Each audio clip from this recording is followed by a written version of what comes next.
வணக்கம். பிரதான செய்திகள். முதலில் தலைப்புச் செய்திகள். போதுமான அளவு எக்ஸ்ட்ராசெனேகா தடுப்பூசிகள் நாட்டை வந்தடையும் ஹேமந்த ஹேரத் தெரிவிப்பு. போராட்டம் செய்தால் தராதரம் பார்க்காது கைது செய்வோம். அமைச்சர் சரத் வீரசேகர எச்சரிக்கை. கருத்து சுதந்திரத்தை கட்டுப்படுத்த தனிமைப்படுத்தல் சட்டம் இலங்கையை கடுமையாக சாடும் சர்வதேச மன்னிப்பு சபை.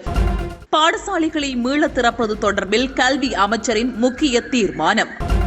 ஆட்சியை கவுக்கலாம் என கனவு காண வேண்டாம், பாசில் ராஜபக்ஷ தெரிவிப்பு. தமிழகத்தில் தளர்வுகளுடன் ஊரடங்கு நீடிப்பு. பேருந்துகளின் ஆயுட்காலத்தை நீடித்து தமிழ்நாடு அரசு உத்தரவு. போதுமான அளவு எக்ஸ்ட்ராசெனேகா தடுப்பூசிகள் எதிர்வரும் 19ஆம் தேதி நாட்டை வந்தடையும் என்று, அதன் பின்னர் எக்ஸ்ட்ராசெனேகா முதலாம் கட்ட தடுப்பூசியை பெற்றுக் கொண்டவர்களுக்கு 2ஆம் கட்ட தடுப்பூசியை வழங்கும் பணிகள் ஆரம்பிக்கப்படும் என்றும் பிரதி சுகாதார பணிப்பாளர் விசேட வைத்திய நிபுணர் ஹேமந்த ஹேரத் தெரிவித்துள்ளார். மேலும் குறிப்பாக மன்னார் மாவட்டத்தில் வசிக்கும் மீனவர்கள் இந்திய மீனவர்களுடன் தொடர்புகளை பேணக்கூடிய நிலையொன்று காணப்படுவதால் அவர்கள் கொரோனா வைரஸ் தொற்றிற்குள்ளாக கூடிய உயிர் அச்சுறுத்தலை கொண்டுள்ளனர்.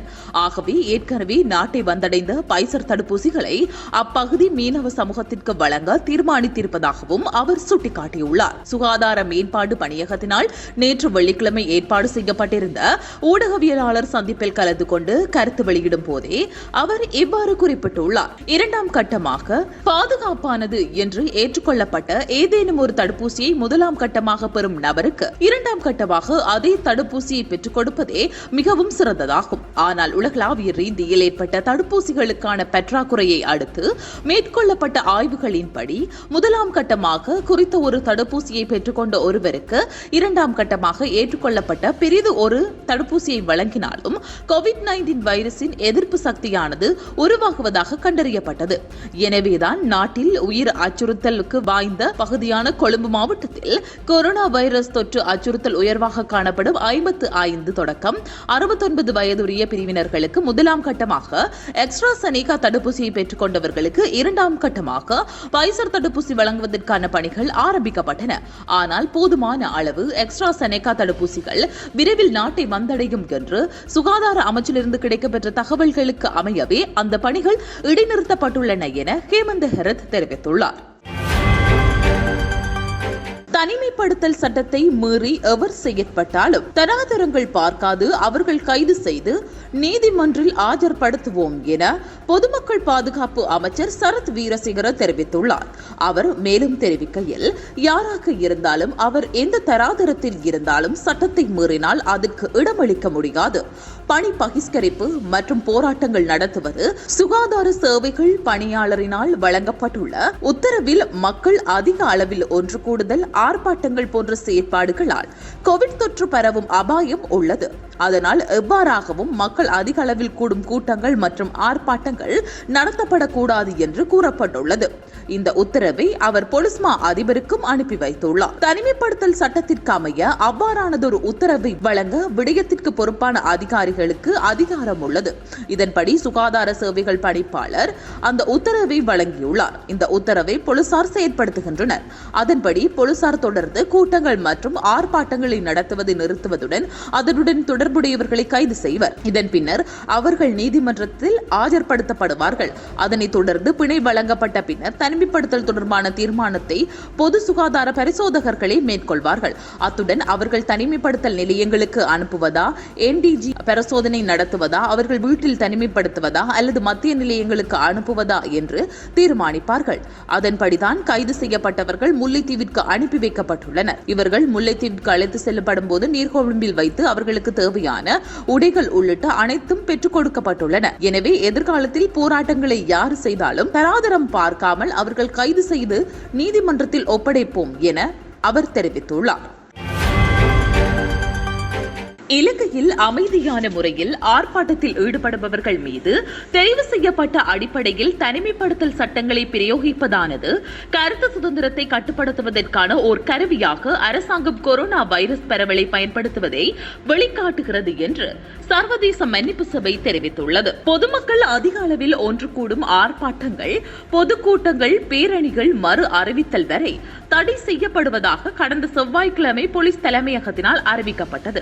அதனைத் தொடர்ந்து கடந்த புதன்கிழமையில் இருந்து பலதரப்பட்ட கோரிக்கைகள் மற்றும் உரிமைகளுக்காக போராடுவோரை கைது செய்யும் நடவடிக்கைகளை போலீசார் தீவிரப்படுத்தியுள்ளனர். குறிப்பாக கடந்த வியாழக்கிழமை ஆர்ப்பாட்டங்களில் ஈடுபடுபவர்களை போலீசார் தூக்கிச் சென்று போலீஸ் வண்டிகளில் ஏற்றும் புகைப்படங்கள் சமூக வலைதளங்களில் அதிகமாக பகிரப்பட்டன. அது மட்டுமன்றி ஆர்ப்பாட்டங்களில் ஈடுபடுதல் தடை செய்யப்பட்டுள்ளமையானது பொதுமக்களின் கருத்து சுதந்திரத்தையும் அரசாங்கத்தின் முறையற்ற செயற்பாடுகளை விமர்சிக்கும் சுதந்திரத்தன்மையும் பறிப்பதாக அமையும் என்றும் பல தரப்பினரால் கண்டனங்கள் வெளியிடப்பட்டிருந்தது. இவ்வாறானதொரு பின்னணியில் சர்வதேச மன்னிப்பு சபையினால் உத்தியோகபூர்வ ட்விட்டர் பக்கத்தில் செய்யப்பட்டிருக்கும் பதிவிலேயே மேற்கண்டவாறு குறிப்பிடப்பட்டுள்ளது. அப்பதிவில் மேலும் கூறப்பட்டிருப்பதாவது: அமைதியான முறையில் ஆர்ப்பாட்டத்தில் ஈடுபடுபவர்கள் மீது தெரிவு செய்யப்பட்ட அடிப்படையில் தனிமைப்படுத்தல் சட்டம் பிரயோகிப்பதானது இலங்கை அரசாங்கம் கருத்து சுதந்திரத்தை கட்டுப்படுத்துவதற்கும் கொரோனா வைரஸ் தொற்று பரவலை கருவியாக பயன்படுத்துவதை வெளிக்காட்டி இருக்கிறது என அந்த ட்விட்டர் பதிவில் மேலும் தெரிவிக்கப்பட்டிருக்கிறது. சுகாதார பாதுகாப்பு அறிவுறுத்தல்களுக்கு அமைய எதிர்வரும் மாதம் பாடசாலைகளை மீள திறக்க தீர்மானிக்கப்பட்டுள்ளது. 5ஆம் தர புலமை பரிசில் பரீட்சை, கல்வி பொதுத்தராதர உயர்தர பரீட்சை ஆகிய பரீட்சைகள் திட்டமிட்ட வகையில் எதிர்வரும் அக்டோபர் மாதம் நடத்தப்படும் என கல்வி அமைச்சர் பேராசிரியர் GL பீரிஸ் தெரிவித்துள்ளார். கொழும்பில் இடம்பெற்ற நிகழ்வு ஒன்றில் கலந்து கொண்டு கருத்து தெரிவிக்கும் போதே அவர் இந்த விடயத்தினை தெரிவித்துள்ளார். அவர் மேலும் குறிப்பிடுகையில் COVID-19 வைரஸ் தாக்கத்தின் காரணமாக பாடசாலைகள் தொடர்ச்சியாக மூடப்பட்டுள்ளன. மாணவர்களின் கல்வித்துறைக்கு பாரியதொரு சவால் ஏற்பட்டுள்ளன. தொலைநோக்கு கல்வி முறைமை ஊடாக கற்றல் நடவடிக்கைகள் முன்னெடுக்கப்பட்டாலும் அவை முழுமையற்றதாக காணப்படுகிறது. இணைய வழிமுறையிலான கல்வி முறையை பாடசாலை கல்வி முறையுடன் ஒப்பிட முடியாது. கல்வித்துறைக்கு ஏற்பட்டுள்ள சவால் நிலையினை குறைந்த அளவில் குறைத்துக் கொள்ளவே இணைய வழி முறையிலான கற்றல் இடம்பெறுகிறது. அரசு மற்றும் தனியார் தொலைக்காட்சி சேவை ஊடாக கல்விசார் நிகழ்ச்சிகள் மூலம் தமிழ் மற்றும் சிங்கள மொழிகளில் ஒளிபரப்பப்படுகின்றன. சுகாதார பாதுகாப்பு அறிவுறுத்தல்களுக்கு அமைய எதிர்வரும் ஆகஸ்ட் மாதம் பாடசாலைகளை மீள திறக்க எதிர்பார்த்து உள்ளோம். பிரதேச தொடர்பு குழுவினர் பாடசாலைகள் மீள திறப்பது குறித்து முறையான அறிக்கையை கல்வி அமைச்சுக்கு சமர்ப்பிப்பார்கள் என்றும் அவர் தெரிவித்துள்ளார். ஆர்ப்பாட்டங்கள் மூலம் ஆட்சியை கவிழ்க்கலாம் என கனவு காண வேண்டாம் என நிதி அமைச்சர் பெசில் ராஜபக்ஷ எதிரணிக்கு பதிலுரை வழங்கியுள்ளார். நேற்று ஊடகங்களிடம் கருத்து தெரிவித்த அவர் தான் அமைச்சராக பதவியேற்ற உடனேயே இந்த ஆர்ப்பாட்டங்களை எதிரணியினர் தீவிரப்படுத்தியுள்ளனர் என்று சுட்டிக்காட்டினார். குறிப்பிட்ட சிலரை கொண்டு முன்னெடுக்கப்படும் இந்த ஆர்ப்பாட்டங்கள் மூலம் ஸ்ரீலங்கா பொதுஜன பெரமுன தலைமையிலான அரசை ஒருபோதும் கவிழ்க்க முடியாது என்று பெசில் ராஜபக்ஷ குறிப்பிட்டுள்ளார். கட்சியை மனதில் வைத்தே நாட்டு மக்கள் 3/2 பெரும்பான்மை பலத்துடனான அரசாங்கத்தை ஜனாதிபதியையும் தெரிவு செய்துள்ளார்கள் என்று அவர் சுட்டிக்காட்டியுள்ளார். எனவே அர்த்தமற்ற இந்த ஆர்ப்பாட்டங்களை கைவிட்டு நாட்டினதும் நாட்டு மக்களினதும் நலம் சார்ந்த திட்டங்களுக்கு ஒத்துழைப்பு வழங்குமாறு பெசில் ராஜபக்ஷ எதிரணியிடம் கேட்டுக் கொண்டுள்ளார். தமிழ்நாட்டில் தளர்வுகளுடன் கூடிய ஊரடங்கு மேலும் ஒரு வாரத்திற்கு நீடிக்கப்பட்டுள்ளதாக தமிழக அரசு அறிவித்துள்ளது. இதுகுறித்து முதல்வர் வெளியிட்டுள்ள அறிவிப்பில் தமிழ்நாட்டில் கடந்த கொரோனா பாதிப்புகளை கட்டுப்படுத்த தளர்வுகளுடன் கூடிய ஊரடங்கு ஜூலை மாதம் 12ஆம் தேதி வரை நீடிக்கப்படுகிறது. இந்த தளர்வுகளுடன் கூடிய ஊரடங்கு மேலும் ஒரு வாரத்திற்கு நீடிக்கப்பட்டிருக்கிறது. தமிழ்நாட்டில் அரசு விரைவு பேருந்துகளின் ஆயுள் காலத்தை நீடித்து போக்குவரத்து துறை சார்பில் அரசாணை வெளியிடப்பட்டிருக்கிறது. இதுகுறித்து வெளியிடப்பட்டுள்ள அரசாணையில் தமிழ்நாடு அரசு விரைவு பேருந்துகளின் ஆயுள் காலம் தற்பொழுது 3 ஆண்டுகள் அல்லது 7 லட்சம் கிலோமீட்டர் என உள்ளதாக கூறப்படுகிறது. இதனை இனிவரும் காலங்களில் 7 ஆண்டுகள் அல்லது 12 லட்சம் கிலோமீட்டர் என மாற்றம் செய்யப்பட உள்ளதாக தெரிவிக்கப்பட்டுள்ளது. விரைவு பேருந்துகள் அல்லாத பிற அரசு பேருந்துகளின் ஆயுட்காலம் தற்பொழுது 7 லட்சம் கிலோமீட்டர் கிலோமீட்டர் அல்லது 6 ஆண்டு காலம் என்று உள்ளடக்கப்படுகிறது.